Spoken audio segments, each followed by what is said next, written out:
Picture this. It's March 8, 2014.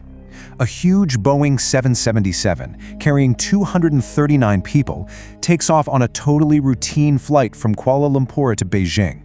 But it never lands. It just vanished. And in doing so, it kicked off one of the biggest and most heartbreaking mysteries in the entire history of flight.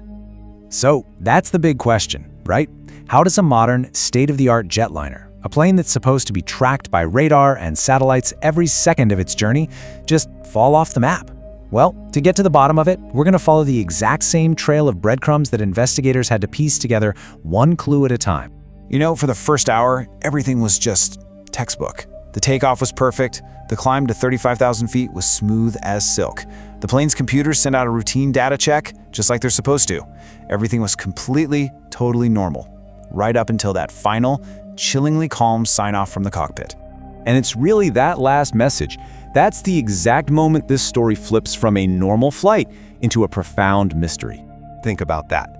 That's the last thing anyone on the ground ever heard from that plane. And the context here is just so important. The pilots were just signing off with Malaysian air traffic control as they were about to be handed over to the controllers in Vietnam. The tone was casual, totally professional. There was zero indication that anything was wrong. So just 2 minutes after that goodnight, the plane's little icon on all the civilian radar screens just blinked out. Poof, gone.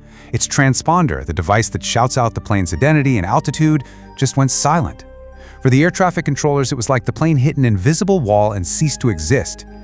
And that, of course, triggered this massive search and rescue operation, but as we'd soon find out, they were looking in completely the wrong ocean. But here's the first huge twist. The plane wasn't gone, not at all. While the civilian controllers were staring at an empty screen, military radar was painting a completely different picture. And this was the first real break in the case, revealing something that was an accident, but a deliberate, secret turn-off course. Okay, so this is where it gets really fascinating. You have to understand, civilian radar needs the plane's transponder to work. So when the transponder went off, the plane was basically invisible. But military radar, that works more like a giant flashlight. It just bounces signals off anything in the sky. It doesn't need any help from the plane. And what it saw was jaw-dropping. MH370 making a hard left turn, flying back across Malaysia, completely silent. A ghost plane on a mystery tour. When you look at the sequence of events, the transponder going dark right at the handover point between two countries' airspace, followed immediately by that sharp turn, investigators came to a really chilling conclusion. This was no accident. This wasn't some catastrophic electrical failure. All the signs pointed to someone in that cockpit deliberately and manually turning off the systems. So for another full hour, the military watched this silent aircraft fly northwest. But then, at 2:22 in the morning, it just flew out of range of their radar. The trail went cold again. And at that point, the plane was truly invisible to everyone on the ground. Or so it seemed. Yeah, so with no radar track, the investigation pretty much hit a brick wall. It felt like the plane was gone for good.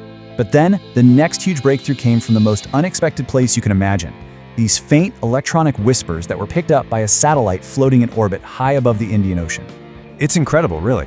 Even though all the main communication systems had been turned off, one little piece of equipment, the satellite data unit, was still on. And about once an hour, a ground station for the satellite company Inmarsat would send out this automated signal, basically a ping, asking the unit, "Hey, you still there?" And the plane's system would automatically ping back, "Yep, I'm here." Now, it didn't say where it was, but it was absolute proof that the plane was still powered up and still flying. And get this, investigators found 7 of these pings. 7. The very last one was recorded at 8:19 in the morning. That's more than 6 hours after it was last seen on military radar. I mean, this one piece of data completely blew the search wide open. It proved the plane had flown for hours and hours into oblivion. This is where some seriously brilliant detective work came in. It's almost like a physics problem. First, by measuring the tiny fraction of a second it took for the ping to go up and come back, they could calculate the plane's distance from the satellite. That gave them 2 massive possible paths, one stretching north and one south. Then, and this is the amazing part, they looked at the tiny shift in the signal's frequency. It's called the Doppler effect, just like when an ambulance siren changes pitch as it passes you. That told them the plane was moving away from the satellite, which meant it had to be on the southern arc. So, the satellite data was an absolute game changer. But at the end of the day, it was just math on a whiteboard. The world needed physical proof. And what came next was the most expensive and difficult search in aviation history. A search that, for over a year, found absolutely nothing. And then, out of the blue, 16 months after the plane went missing, a piece of wreckage washes up on a tiny remote island in the Indian Ocean. It was identified as a flaperon, a part of a plane's wing. This was it. This was the moment the digital hunt for clues became brutally, tangibly real. So they flew this piece all the way to France for analysis. And sure enough, inside the part, they found a serial number. And that number was a perfect match to the maintenance records for the missing Boeing 777. The verdict was undeniable. It was the first solid piece of evidence that confirmed MH370's tragic flight had ended just as the data predicted, somewhere in the vast southern Indian Ocean. And after that, over the next few years, the ocean slowly started giving up more of its secrets. More pieces began to wash ashore, carried by the currents for thousands of miles, all across the African coast. Every new fragment, a piece of an engine here, a part of a flap there, was another small piece of the puzzle, all of it confirming the grim reality of the plane's final resting place. Now the search for the main wreckage technically still goes on, but the mystery of what happened to MH370 has already changed the world of aviation forever. And this, right here, is why this tragedy matters to every single one of us who ever steps on a plane. Before MH370, a plane flying over the ocean could go silent for a half hour, maybe more, and that was normal. Now, that reporting time is down to 15 minutes. The batteries on black box pingers now have to last 90 days, not 30, giving search teams a much better chance. And new rules are being put in place so that a plane in distress automatically reports its position every single minute. So here's the bottom line. Regulators across the globe were forced to act. As terrible as it was, the loss of MH370 was the catalyst, the thing that forced the entire industry to close the gaps in the system. They've made it much, much harder for a plane to ever just disappear in the same way again. But with all this talk about radar and data and regulations, we can't forget the real heart of this story. 239 people.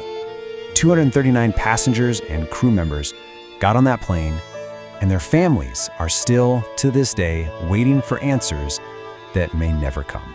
So in the end, we learned so much about the how to track planes better, how to find wreckage in the deep ocean. That part of the tragedy led to real global change.